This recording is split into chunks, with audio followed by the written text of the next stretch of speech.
Hey everybody, here I am in my backyard again, and I'm just gonna jump right in. So we had three European Championship games today, and I did not catch most of Spain versus Czech Republic, again because of the early time slots, and I was sleeping this morning.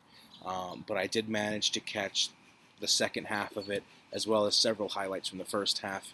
Not much was missed, to be honest. The Czech Republic did not create many chances moving forward. The Spanish defense, which I think now has gone 9 consecutive matches without conceding a goal, shut them out. If Spain is going to get to the final or have any chance of winning this, it's going to be their defense that gets them there because it is very, very difficult to score against the Spanish team. Um, oh no, excuse me, I made a mistake. They lost to Georgia in a friendly uh, prior to this, but in their last 9 matches, they've conceded 1 goal. So it's not very it's not very common for them to leak in goals in the back of the net. Uh, the Czech Republic had a great opportunity in stoppage time through Dorita to get back on equal terms to make it 1-1, but David De Gea, the goalkeeper for Spain, that by many estimates, who is the second best goalkeeper in the world right now behind Manuel Neuer, made a fantastic save and gave Spain the vital 3 points that they needed to get this campaign up and running. Um, I was surprised to see Thomas Rosicky play. Uh, that guy doesn't seem to ever age, to be honest. I mean, he's been on this Czech team since the early 2000s, and just when it seems like he's going to retire, he keeps coming back on for the squad. So it was nice to see him play. And Spain, most of their goals, most of their chances created, heading into this tournament and for the rest of this tournament, I guarantee are going to come through Andres Iniesta. He's the main rock of their midfield. He's not in his best form as he was during the golden era of Spanish football between 2010 and 2012, but all balls are going to come through him, and he set up PK's header very nicely in the box in the 87th minute to give them the lead. And I think Spain deserved to win, but it wasn't a very convincing win. Not that, doesn't mean that they have to win by several goals, of course, but the manner in which they won shows that they need to improve, just like France does, just like Germany does. To be honest, no team so far in this tournament has really convinced as far as the powerhouse are concerned. The big name teams like France, Germany, Spain, some would say England in that same category. Personally, I would not put them in the same category. So yeah, the second game, I felt really bad for Ireland because they really should have won this game. All throughout the first half, Sweden. This might sound harsh to some Swedish fans, but the words that I used to describe this Swedish team were all piss and vinegar. Now that may sound a little mean, but that's literally what they were. They averaged, I think, only 1 or 2 shots on goal throughout the entire game against the Republic of Ireland. And throughout the first half, Ireland had multiple opportunities through John Walters and Shea Long and Jeff Hendricks to get on the board, and they really should have scored once or twice. Sweden were very lucky to head into the break, still 0-0 all level. And then Houlihan broke through in the 48th minute. I jumped off of my couch because I like Republic of Ireland. They're one of 2 teams that I'm cheering for in this tournament, the other being Germany. And they got the goal they deserved, but what Ireland did wrong from that point afterwards was they allowed Sweden to have too much of the ball. Once Ireland went ahead and there was still about 40 minutes left to play in the match, they did what most teams that are considered an underdog do, which is they cede the ball back to the opposition and they become content with playing defense. And when you become content with playing defense, trying to preserve your lead, what you do is, without even noticing that you're doing it, you're sort of playing with an inferiority complex. And what I mean by that, it's like a psychological thing. What I mean by that is they allowed Sweden to have too much of the ball and to create chances to get back into the match. And unfortunately, Sweden did come back into the match, and it was through yet again Zlatan Ibrahimovic, who pretty much carries the whole Swedish team on his back. And unfortunately, Clark, the defender, scored in his own net, and Ireland gave up what should have been 3 points due to a tragic own goal. And it's very frustrating because this is a game that they should have won. They were by far and away the better team. For about 3/4 of this match, it wasn't even close. As you look, you see how they matched up in quality.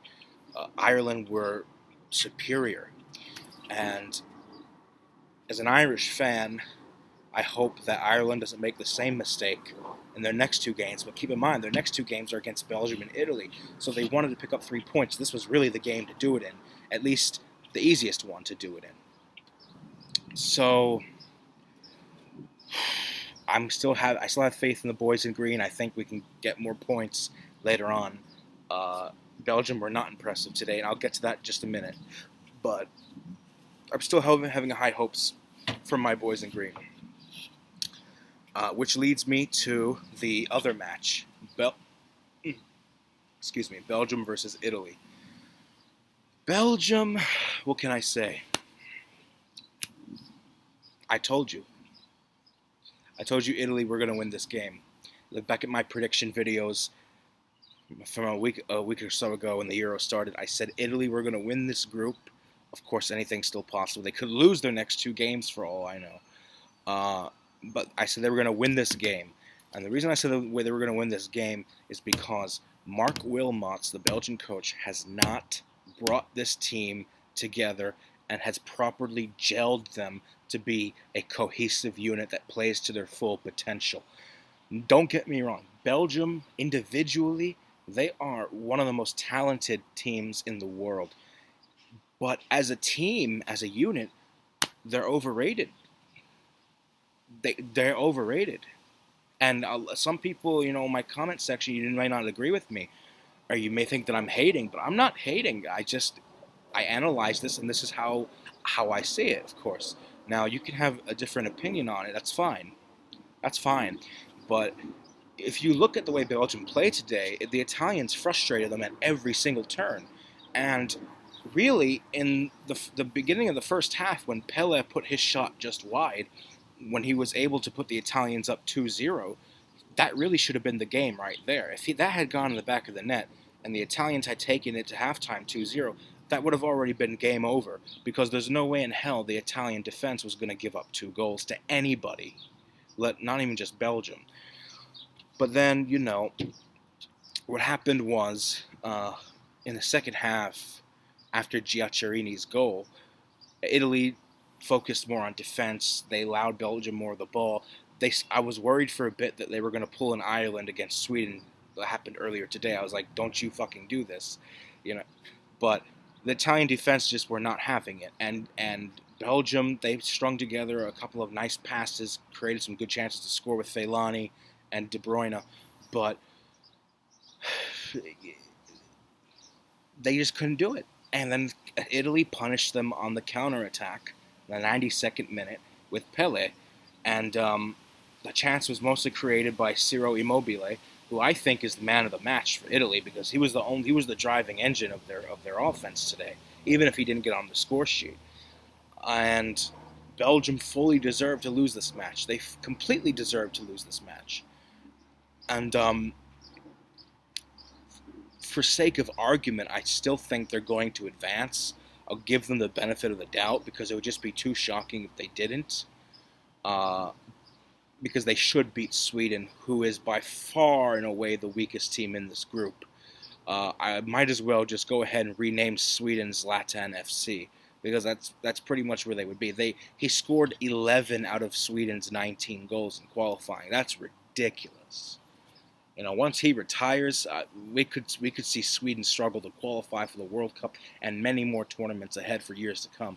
But I don't want to go off on a tangent. So yeah, Italy fully deserved to win this match. Credit to Conte for getting the lineup right, despite not bringing some big-name players into this tournament, to the squad, like Andrea Pirlo, who I think should have been brought to the tournament, because he still has a very mean free kick despite his age. But why did Italy pull this off? How did Italy pull this off? Because Italy, historically, anyone that's familiar with Italian football will tell you, Italy is a team that performs best with lowered expectations. I don't know why, but they're sort of like the United States. It's going to sound like a silly comparison, but they're sort of like the United States of Europe. They're like the U.S. version of Europe. They just perform better and go farther in tournaments when there's lowered expectations. And there were very lowered expectations heading into this tournament because the Italian press and the fans were criticizing Conte's squad picks, his 23-man roster that he was taking into this tournament. And everybody, for most pundit experts' predictions, they don't have Italy going far in this tournament. Now, I think the farthest Italy can go is actually the quarterfinals. And no farther than that, barring any luck. But still, they defeated a team that were the heavy favorites against them, that some people had as a pick to go on to win the whole tournament. Now, Belgium winning this tournament, I think the idea of it is ridiculous. And it's not even mostly their own fault. It's mostly Mark Wilmot's fault because he's just not a very good manager. But Italy pulled this off because they're just Italy. They had a lowered expectation heading into this tournament. And when you have a lowered expectation, all the pressure goes off of you. And when that happens, you're able to coalesce together and fly under the radar. And this is exactly what happened, guys, 10 years ago at the World Cup in 2006. Because what I'm saying is, in 2006, Italian football was mired in controversy, in bribery and corruption scandals, and there were multiple investigations going on as far as like match fixing in clubs, and it seeped through to the national team, and the national team had some pretty poor performances heading into the World Cup 10 years ago this summer. 10 years ago this summer, Italy, nobody thought Italy was going to do much. They had much lower expectations to say, okay, round of 16, quarterfinals and out. They put blinders on and breezed through the tournament and won the World Cup. 2012, when Italy crashed out of the World Cup 2 years prior in South Africa, 2010, lowered expectations. Italy was paired in the same group as Spain, the defending champions. They tied Spain, went all the way to the final, where they lost to Spain 4-0, but they reached the final. And anyone underestimating this Italian team, you're doing it at your own peril, because Italy thrives under that underdog role. And in no way did they thrive more so than they did today. So I think from this match, Italy should go on to win the group. They should get 3 points against Sweden. I did have a surprise in this group where I picked Republic of Ireland to beat Italy when they play each other in the final group game, and I still think it's going to happen. I still think Ireland's going to get revenge against Italy from 4 years ago. But Italy should get at least 6 points from this group now, at least. And now that they got the Belgium game behind them, they should make easy pickings of Sweden. They should destroy them. So yeah, those are my predictions. Those are my assessments, my thoughts on the 3 games today, the Euros. We only have 2 more games tomorrow, like I said, in Group F, and then it's back to France's group on Wednesday, I believe. So that's it for this video. Comment below, like, subscribe. Do you disagree with me on anything? If so, let me know. What are your thoughts on today's games? What do you think about the games tomorrow? And I will see you guys later today when I give a reaction video to last night's Copa America games, as well as a look ahead to today's games in Group C, where we will see Mexico take on Venezuela and Jamaica against Uruguay. So I'll see you in a couple hours, guys. Until then, enjoy your afternoon, and peace out.